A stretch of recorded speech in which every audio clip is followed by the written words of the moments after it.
नमस्कार दोस्तों, कैसा लगेगा आपको अगर मैं आपसे अभी ये कहूँ कि अभी मैं आपको 2023 से सीधे 2030 या 2030 से 2256वें साल में आपको ले जाकर खड़ा कर दूँ। आप कहेंगे आप पागल हो गए हैं। दरअसल हम बात कर रहे हैं टाइम ट्रेवल की। साल 2013 में एक ऐसी ही घटना घटी। ये घटना थी न्यूयॉर्क की। न्यूयॉर्क में एक आदमी की चर्चा गर्म पर थी। ये नाम था एंड्रयू कार्लसन का, जिसने $800 की रकम से शुरुआत कर मात्र 2 हफ्तों की ट्रेडिंग में करीब 24 अरब रुपए की कमाई कर डाली। बहुत ही न्यूज में आने के बाद और शिकायत करने के बाद पुलिस ने कार्लसन को इनसाइड ट्रेडिंग के आरोप में गिरफ्तार कर लिया। कार्लसन ने पुलिस को बताया कि वो जानता था कि कौन सा शेयर ऊपर जाएगा और कौन सा शेयर नीचे, क्योंकि वो साल 2256 से आया था। पुलिस ने उसकी बात को सीरियसली नहीं लिया। उस पर केस चलता रहा और करीब 1 महीने बाद वो व्यक्ति अचानक से गायब हो गया। ऐसी ही एक और टाइम टेबल की घटना 15 जून 1951 का समय, जब रात के करीब 11 से 11:30 के बीच न्यूयॉर्क टाइम स्क्वायर के सामने एक आदमी अचानक प्रकट होता है। जी हाँ, आपने नाटक और देवी देवताओं के नाटक और मूवीज़ में देखा होगा कि कोई अचानक ही प्रकट हो जाता है। उस व्यक्ति की उम्र 25 से 30 के बीच की थी, जिसे देख आसपास के पूरे लोग आश्चर्यचकित हो जाते हैं।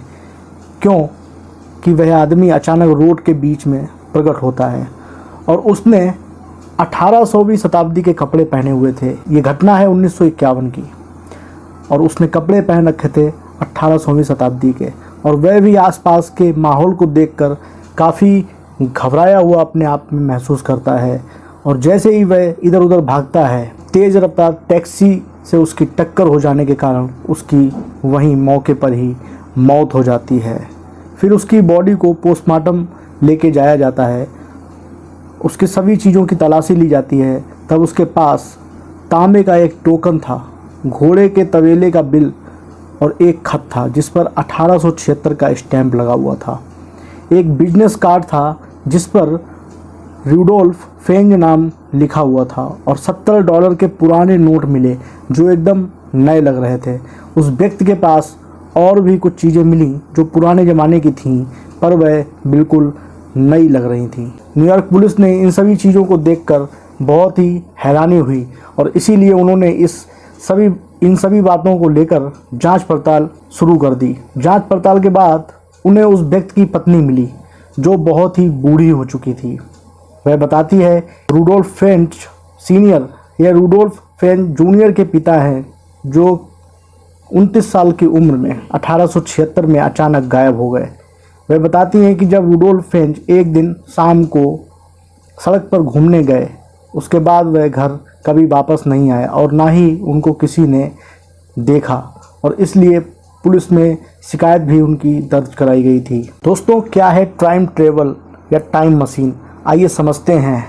यह एक ऐसे उपकरण की कल्पना है जिसमें बैठकर कोई भी मनुष्य भूतकाल या भविष्यकाल यानी कि पास्ट और फ्यूचर के किसी भी समय में शरीर से अपनी पूरी मानसिक और शारीरिक क्षमताओं के साथ जा और आ सकता है।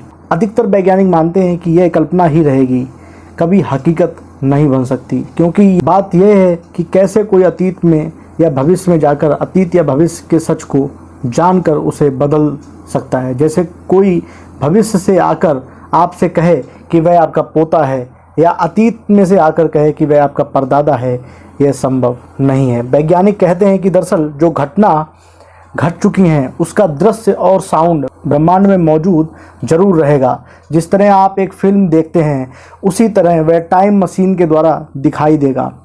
आप उसमें कुछ भी बदलाव नहीं कर सकते हैं। यदि ऐसा करने गए तो वह पार्टिकल बिखर जाएंगे और अस्पष्ट हो जाएंगे। दूसरा यह है कि आप टाइम ट्रेवल से जो घटना नहीं घटी है लेकिन जो घटने वाली है उसे भी देख सकते हैं, क्योंकि सभी कार्य और कारण की श्रृंखला में बंधे हुए हैं। हालांकि विद्वान यह भी मानते हैं कि भविष्य को जानकर वर्तमान में कुछ सुधार कर भविष्य को बदला जा सकता है, लेकिन अतीत को नहीं। प्राचीन काल में सनत कुमार, नारद, अश्विन कुमार आदि कई हिंदू देवता टाइम ट्रेवल करते थे। टाइम मशीन की कल्पना भी भारतीय धर्म ग्रंथों से प्रेरित है। आप सोचेंगे कि कैसे। वेद और पुराणों में ऐसी कई घटनाओं का जिक्र है। उदाहरण के लिए रेवत नाम का एक राजा ब्रह्मा जी के पास मिलने ब्रह्मलोक गया और जब वह धरती पर पुनः लौटा तो यहाँ एक 4 युग बीत चुके थे। रेवती के पिता रेवत अपनी पुत्री को लेकर ब्रह्मा जी के पास योग वर की तलाश में गए थे। ब्रह्मा के लोक में उस समय हाहू नामक 2 गंधर्व गान प्रस्तुत कर रहे थे। गान समाप्त होने के उपरांत रेवत ने ब्रह्मा जी से पूछा अपनी पुत्री के वरों के बारे में। ब्रह्मा जी ने कहा, यह गान जो तुम्हें अल्पकालिक लग रहा है वह चतुर्युग तक चला। जिन वरों की तुम चर्चा कर रहे हो उनके पुत्र पौत्र भी अब जीवित नहीं है। अब तुम धरती पर जाओ और शेषनाग के साथ इसका परिग्रहण कर दो, जो वह बलराम के रूप में अवतरित है। अब सवाल यह उठता है कि कोई व्यक्ति 4 युग तक कैसे जीवित जी सकता है। कुछ ऋषि और मुनि सतयुग में भी थे, त्रेता युग में भी थे, द्वापर युग में भी थे। इसका यह मतलब है क्या वे टाइम ट्रेवल करके पुनः धरती पर समय समय पर लौट आते थे। इसका जवाब है कि हमारी समय की अवधारणा धरती के मन से है, लेकिन जैसे ही हम अंतरिक्ष में जाते हैं समय बदल जाता है। जो व्यक्ति ब्रह्मलोक होकर लौटा उसके लिए तो उसके मान से 1 वर्ष ही लगा, लेकिन अंतरिक्ष में उक्त 1 वर्ष में धरती पर 1 युग बीत गया। बुध ग्रह की यहीं अगर बात करें तो वहाँ पर 4 युग बीत जाते, क्योंकि बुध ग्रह पर 1 वर्ष मात्र 88 दिनों का होता है।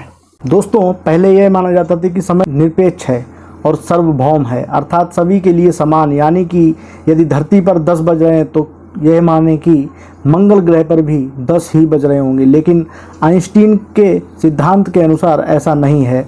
समय की धारणा अलग अलग है। आइंस्टीन ने कहा था कि 2 घटनाओं के बीच मापा गया समय इस बात पर निर्भर करता है कि उन्हें देखने वाला किस गति से जा रहा है। मान लीजिए कि 2 जुड़वा भाई हैं, एक का नाम है ए और दूसरे का नाम है बी। एक अत्यंत तीव्र गति के अंतरिक्ष यान से किसी ग्रह पर जाता है और कुछ समय बाद पृथ्वी पर लौट आता है, जबकि बी घर पर ही रहता है। ए के लिए यह सफ़र हो सकता है 1 वर्ष का रहा हो, लेकिन जब वह पृथ्वी पर लौटता है तो वहाँ पर 10 साल बीत चुके होते हैं। उसका भाई बी अब 9 वर्ष बड़ा हो चुका है, जबकि दोनों का जन्म एक ही दिन हुआ था। यानी ए 10 साल भविष्य में पहुँच गया था। अब वहाँ पहुँचकर वह वहीं धरती पर चल रही घटना को देखता और वह अतीत को देख रहा होता है। जैसे गोली छूट गई, लेकिन यदि आपको उसको देखना है तो उस गोली से भी तेज गति से आगे जाकर उसे क्रॉस करना होगा और फिर पलटकर उसको देखना होगा, तभी वह तुम्हें दिखाई देगी। इसी तरह ब्रह्मांड में कई आवाज़ें, चित्र और घटनाएं जो घटित हो चुकी हैं वे फैलती जा रही हैं। वे जहाँ तक पहुँच गई हैं वहाँ पहुँचकर उनको पकड़कर सुनना होगा। यदि ऐसा होता है तो कुछ ब्रह्मांड की किरणें प्रकाश की गति से चलती हैं। उन्हें एक आकाशगंगा पार करने में कुछ क्षण लगते हैं, लेकिन पृथ्वी के समय के हिसाब से ये 10,000 वर्ष के बराबर होते हैं। भौतिक शास्त्र की दृष्टि से यह सत्य है, लेकिन अभी तक ऐसी कोई टाइम मशीन नहीं बनी जिससे हम अतीत या भविष्य में पहुंच सकें। अगर ऐसा हो गया तो बहुत ही बड़ी क्रांति हो जाएगी। मानव जहां खुद की उम्र बढ़ाने में सक्षम होगा, वहीं वह भविष्य को बदलना भी सीख जाएगा। इतिहास एक बार फिर से लिखा जाएगा।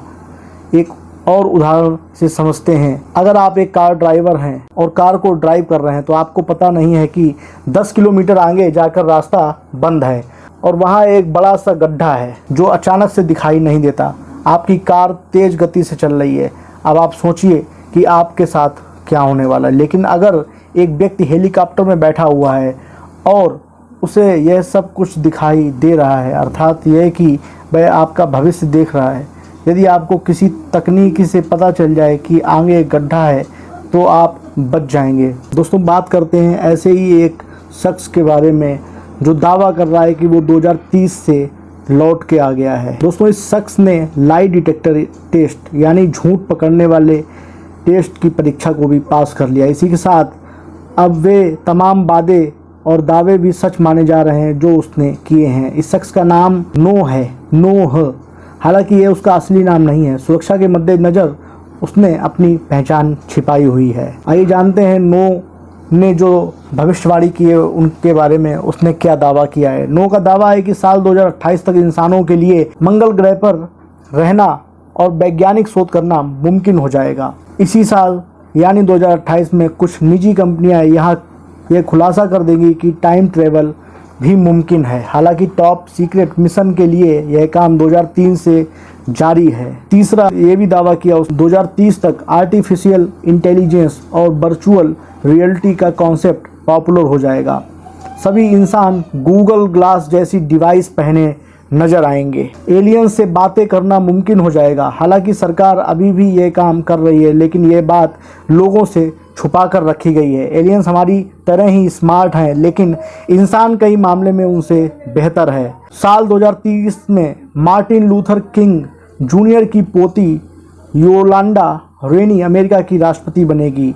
उस वक्त उनकी उम्र सिर्फ 21 साल की होगी। कई प्रकार के कैंसरों का इलाज मुमकिन होगा। नो ने लोगों से अपील की है कि वे चिरस्थायी ऊर्जा में निवेश करें, यानी कि सस्टेनेबल एनर्जी में। आने वाले दिनों में फ़ोन का आकार बड़ा हो जाएगा, हालांकि लोग इसका इस्तेमाल बहुत कम कर देंगे। कंपनियों का फोकस मानव शरीर में ही चिप लगाने पर होगा। साल 2030 तक इंस्टाग्राम खत्म हो जाएगा, लेकिन स्नैपचैट लोगों की पसंद बना रहेगा। यूट्यूब की तरह फेसबुक वीडियो भी बहुत ज़्यादा पॉपुलर होंगे। नो का दावा है कि उसकी उम्र 50 साल है, लेकिन कुछ दवाओं की मदद से वह 25 साल का दिखता है। उसने कहा कि फ़िलहाल उसे साल 2021 में होना चाहिए था, लेकिन टाइम ट्रेवल की प्रक्रिया में साल 2018 में अटका है। नो ने पहली बार नवंबर 2017 में पैरानॉर्मल एलिट के दिए एक इंटरव्यू में टाइम ट्रेवलर होने का दावा किया था। हालांकि तब लोगों ने उसका मजाक उड़ाया था। हाल ही में उसने लाई डिटेक्टर टेस्ट भी पास कर लिया है। दोस्तों, कैसी लगी आपको ये जानकारी? अपनी राय कमेंट बॉक्स में ज़रूर मिले।